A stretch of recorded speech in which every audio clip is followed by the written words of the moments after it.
How to add an overlay in Streamlabs OBS in 2024. This method is quick and easy, perfect for streamers of all levels. Let's get started. First, open Streamlabs OBS on your computer. If you haven't downloaded it yet, you can find the link.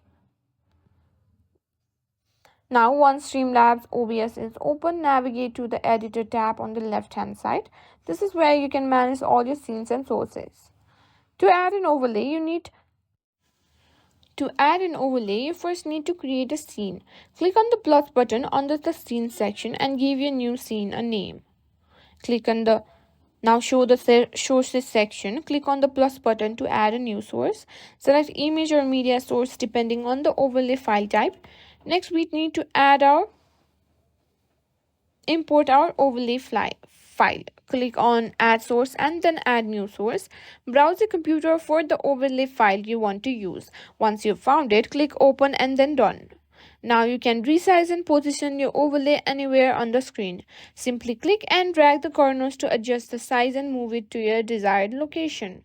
Once you're happy with the placement, make sure to save your scene by clicking the save button, and that's it. You've successfully added an overlay to your Streamlabs OBS.